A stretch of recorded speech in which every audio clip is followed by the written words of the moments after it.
Yeah, yeah, that's exactly what we did, Chip, you know, and that was our best period, was the third period, and then in overtime, we capitalized on the power play, so he had a good idea there, he wanted to go four forwards, and we used our timeout, and paid off. Throughout the game, was it more what you guys were not doing or what Columbus was doing before you guys drove that goal? Well, you gotta give them credit. I thought they played a pretty good road game, but I didn't like our emotional involvement in the game. I didn't think we were as engaged in the game as we have been here in the past. And it shows in the stat sheets. I know we had a lot of giveaways. It felt like we gave away the puck a little bit too easy, and I didn't think we were very physical. So cranked it up a little bit in the third and found a way. Lindholm nearly won at the end of regulation with the quick shot off the faceoff, and then obviously gets the chance on the 2-on-1 there. It seems like once he started scoring, he's found another level to his game that we all knew was there, but it's putting it into practice. Was that it, or did you see that coming beforehand? No, you know what? He's a real smart player, and if you continue to work through your troubles, you'll get rewarded in the end. And he didn't take any shortcuts, and he was physical tonight too. He was engaged in the battles, and he finished the check in the third period behind the net there. If you do good things, you're going to get rewarded. And he's a great example of that. Him and Victor. Victor, I thought was real good here tonight. Possibly could have been our best forward. Jeff was talking about how it was important that you guys get that goal in the third period and try to break the ice as you were throwing everything at him. What was the mood like on the bench up until that goal was scored? Well, it was quiet. We were too quiet. We weren't emotionally engaged in the game enough. It was a funny feeling, a feeling we haven't had on our bench for quite a while. And we didn't shoot the puck in the first 40 minutes. We were cute. We had it a little bit. We moved around on the perimeter. Nobody was on the inside.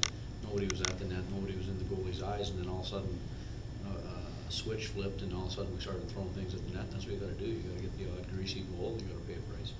You've seen a lot of goals, obviously, over the years, but Victor Rask's was unique. Sort of his path to the net, or path to where he took the shot from. When you see that one on the video, what do you think?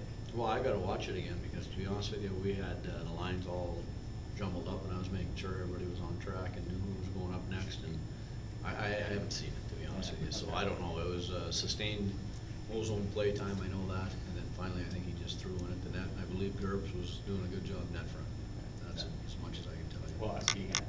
Yeah, I got to look at it. Can you compare and contrast kind of the doom and gloom first part now, 4 in a row, what the attitude is among the guys? Well, the doom and gloom I don't think ever got as bad as people would think, to be honest with you. I kept saying all along, I give the guys credit. Their attitude's good, their work ethic was good, and you know, it started to change. I thought it started to change in Edmonton. We were real good in Edmonton. It was 2-2 with about a half a period to go in the third, and then we gave up an unfortunate goal early in the Vancouver game to get on our heels. But that's where the tide started to turn for me, and then now it seems to be going our way a little bit. Now we got to find a way again here. Harris trying to get his legs back and his game back, coming back from injury, but that overtime seemed to be maybe his best period or best portion of a period. Yeah, he had the puck a lot. I thought he was good. I thought he did some good things. We got to find him some wingers that are going. I don't think he's played with 2 wingers that are going like we have on the line, on the Rask line and on the Nash line. It seems like there's some chemistry there. We split them up here a little bit here today, but we haven't found those 2 guys yet for Stalzy. They're both going, working hard, doing good things on the same night. So it'd be nice if we got him some guys that did a little bit of the work also. When you juggle the lines like that and you get what you want and you get that spark, you've got a game the next night, do you go back to those again, or do you go back to what's been working up till that point? Well, I'd like to go back to what was working up to this point and get back to work and play 4 lines. I think we have to play 4 lines. I know they're in the midst of a game right now in Chicago, and I know they've got travel, we've got travel. And you want everyone to be a contributor. I thought we had more guys with a little bit of jump early, and then for whatever reason, kind of the air went out of the balloon, and we were a little bit flat in the middle part of the game. So I'd like to get them back together, and we'll talk about it on the plane. We've got a plane ride, and then we've got a long bus ride from the airport into the hotel, so we can get some things figured out here in the next little while. Imagine that there'll be a conversation about the goalie decision. Did Wardo play well enough where you would consider using him tomorrow, or do you want to get both guys in that? No, we're going to go with Dobie no matter what, no matter how that went tonight. He's a good goaltender, and he's been good for us too, so we don't want to have him sitting there for too long, so we're definitely going to go with Anton tomorrow. Coach, how do you feel about your team right now?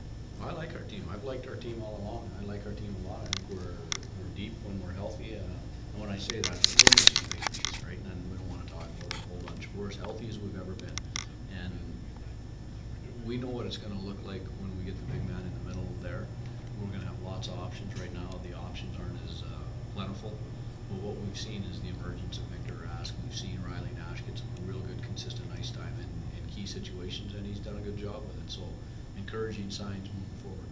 Not necessarily related to tonight, but just in general, with the overtime rule change, now you've got the long change, does that factor into your coaching in overtime?